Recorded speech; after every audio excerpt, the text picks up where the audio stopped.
Good morning. You are most welcome my YouTube channel Badlapur RP sir.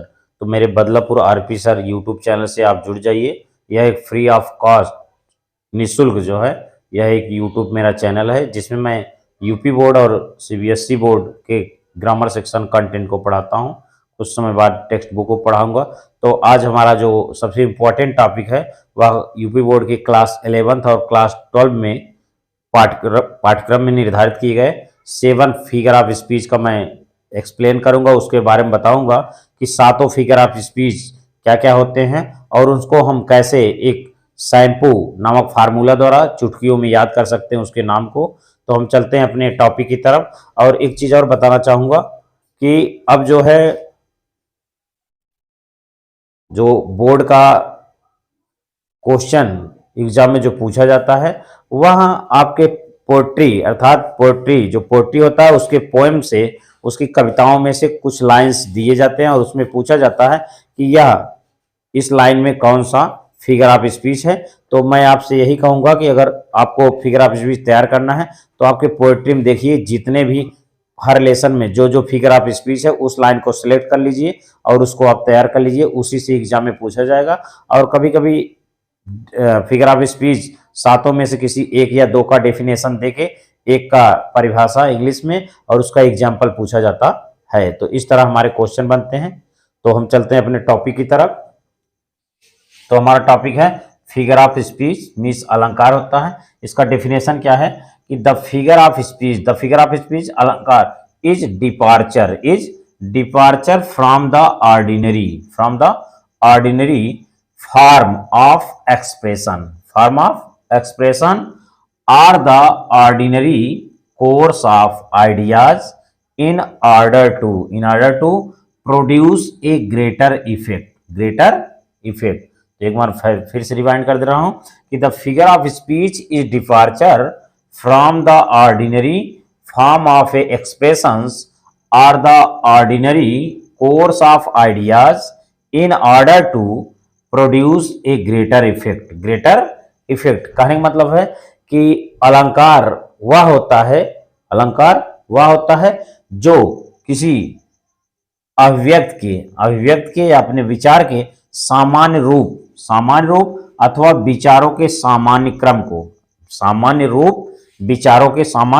क्रम को अधिक प्रभावशाली मतलब ग्रेट इफेक्ट अधिक प्रभावशाली बनाना ही अलंकार कहलाता है। मतलब अधिक प्रभावशाली बनाना अलंकार कहलाता है।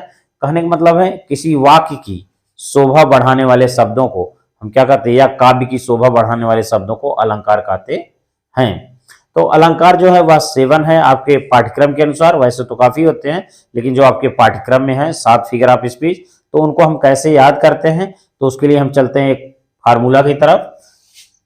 नोट में देखते हैं कि 7 अलंकार 7 अलंकार को अर्थात सातों अलंकार को शैम्पू SHAMPOO शैम्पू यह एक फार्मूला है। शैम्पू फार्मूला के एक अक्षर से कहने मतलब है प्रत्येक अक्षर से एक अक्षर से इनके नाम को याद किया जाता है। अर्थात जो सातों फिगर ऑफ स्पीच है केवल आप शैम्पू एक ऐसा वर्ड है जिसके प्रत्येक अक्षर से आप फिगर ऑफ स्पीच के सातों नाम को याद कर सकते हैं और उसके हिंदी अर्थ को।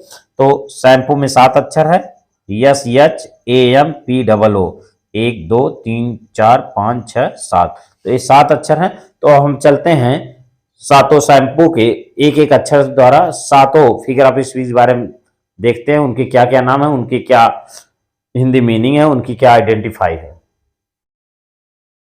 तो पहला हमारा है जैसे कि शैम्पू का यस है। यस में पहला हमारा है सिमली। क्या है? सिमली। SIMILE सिमली मीन्स होता है सिमली मीन्स होता है उपमा अलंकार। तो मैं बताना चाहूंगा कि सिमली अलंकार जो होता है इसमें क्या होता है अंग्रेजी का कोई एक वाक्य दिया गया होता है और इसमें जो तुलनात्मक शब्द होते हैं अर्थात इसमें क्या होता है एक वाक्य में तुलना किया जाता है दो शब्दों के बीच में। और तुलना वाले शब्द जो तुलनात्मक शब्द होते हैं उसमें लाइक एज सो एज आदि शब्दों का प्रयोग किया जाता है। तो ये इनकी आइडेंटिफाई है, इनको हम पहचानते हैं इसी के द्वारा अर्थात सिमली में तुलनात्मक शब्द का प्रयोग किया जाता है। दूसरा हमारा आता है यस के बाद आता है यच। तो यच से हो जाएगा हमारा hyperbole, hyperbole, HYPERBOLE, HYPERBOLE, hyperbole. Hyperbole, hyperbole means होता है अतिशयोक्ति अलंकार। क्या होता है? अतिशयोक्ति अलंकार। अतिशयोक्ति का मतलब होता है किसी चीज को बढ़ा चढ़ाकर बोलना, किसी छोटी चीज को बहुत बड़ा प्रदर्शित करना या उसके भाव को बहुत बड़ा बना देना। तो हाइपरबोल में ध्यान दीजिएगा, किसी चीज को हम बहुत बढ़ा चढ़ा के उसके बारे में चर्चा करते हैं या उसके बारे में विचार प्रकट करते हैं या उसके बारे में बताते हैं, तब ऐसे वाक्य जो होते हैं वह हाइपरबोल होते हैं। उसके बाद हमारा तीसरा होता है apostrophe, APOSTROPHE, APOSTROPHE, apostrophe. Apostrophe, apostrophe means होता है संबोधक अलंकार, संबोधन अलंकार या संबोधक अलंकार। तो संबोधन अलंकार या संबोधक अलंकार क्या होता है? इसमें क्या होता है कि वाक्य के सबसे पहले ही संबोधन सूचक कुछ शब्द या विस्मय सूचक शब्द का प्रयोग किया जाता है या संबोधन के रूप में किसी अन्य शब्द या नाउन को वाक्य में सबसे पहले लगाकर उसको संबोधित किया जाता है। तो सीधा सीधा इसका अर्थ है कि इसमें किसी चीज का संबोधन पहले ही आता है और संबोधन द्वारा हम जान जाते हैं कि यह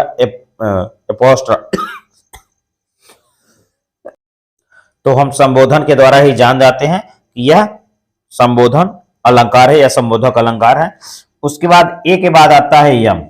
शैम्पू में ए के बाद क्या आता है? यम। तो यम में यम मीन्स होता है metaphor, metaphor, METAPHOR, METAPHOR, metaphor. Metaphor means होता है रूपक अलंकार, रूपक अलंकार। तो इस चीज देखिए, मेटाफर में क्या होता है, इसमें कोई ऐसा सेंटेंस होता है, कोई ऐसा वाक्य होता है जिसमें तुलना दिखाया जाता है लेकिन तुलनात्मक शब्द का प्रयोग नहीं होता। अर्थात ऐसे वाक्यों में तुलना दिखाया जाता है लेकिन तुलनात्मक शब्द जैसे एज, सो, लाइक, एज, आज शब्दों का प्रयोग नहीं होता है।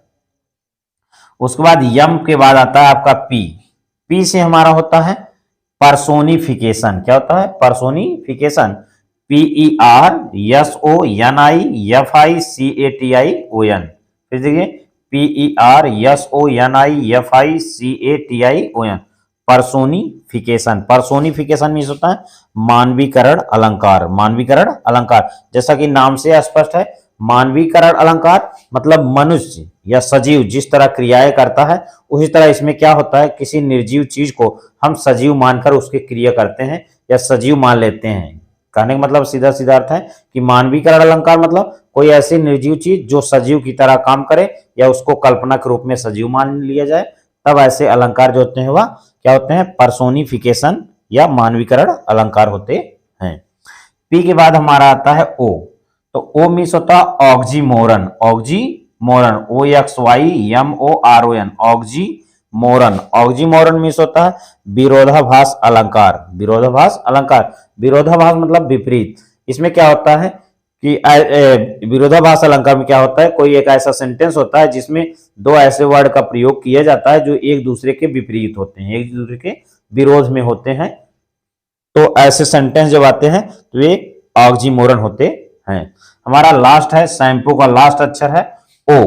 ओ से होता है ओनोमेटोपोइया, ONOMATOPOEIA। फिर देख लीजिए ONOMATOPOEIA, ओनोमेटोपोइया। ओनोमेटोपोइया मीन्स होता है ध्वनि सूचक अलंकार, ध्वनि सूचक अलंकार। तो ध्वनि सूचक अलंकार क्या है? इसमें जैसा कि आपको पता है कि नाम से ही स्पष्ट है, ध्वनि सूचक में क्या होता है इसमें, तो ध्वनि सूचक अलंकार जो ओनोमेटोपोइया है, तो ध्वनि सूचक अलंकार में क्या होता है कि इसमें किसी भी प्रकार की ध्वनि होती है या ध्वनि का वर्णन होता है, ध्वनि के द्वारा ही हम जान जाते हैं कि यह ध्वनि सूचक अलंकार है। तो इस तरह मेरा ये फिगर ऑफ स्पीच का इंट्रोडक्शन पार्ट, जिसमें हमने बताया फिगर ऑफ स्पीच का डेफिनेशन, उसके सातों भाग जो सातों फिगर ऑफ स्पीच हैं, और सातों फिगर ऑफ स्पीच को हम कितने सरल तरीके से शैम्पू, SHAMPOO, शैम्पू जो 7 अक्षर से बना है, उस 7 अक्षर के प्रत्येक एक अक्षर द्वारा हम इस शैम्पू अर्थात फिगर ऑफ स्पीच को शैम्पू के द्वारा बहुत सरल तरीके से याद कर सकते हैं। और याद करने में इजी है, तो आप इस शैम्पू नामक फार्मूला के द्वारा इस फिगर ऑफ स्पीच को याद कर लीजिए, जो आपको कभी भूलने वाला नहीं है। तो मैं चाहूंगा अगर यह मेरा वीडियो फिगर ऑफ स्पीच वाला आपको पसंद आया हो तो इसे अधिक से अधिक शेयर करें और लोगों को अधिक से अधिक मुझसे जोड़ें, जिससे मैं ऐसे कंटेंट आपको लिए लाता रहूंगा। तो इसे शेयर करने के लिए और जोड़ने के लिए बहुत बहुत धन्यवाद। Thanks for connecting me my YouTube channel Badlapur RP sir. तो मैं अगला पार्ट नेक्स्ट पार्ट में आऊंगा डेफिनेशन और एग्जाम्पल साथ। तो बहुत बहुत धन्यवाद, थैंक यू।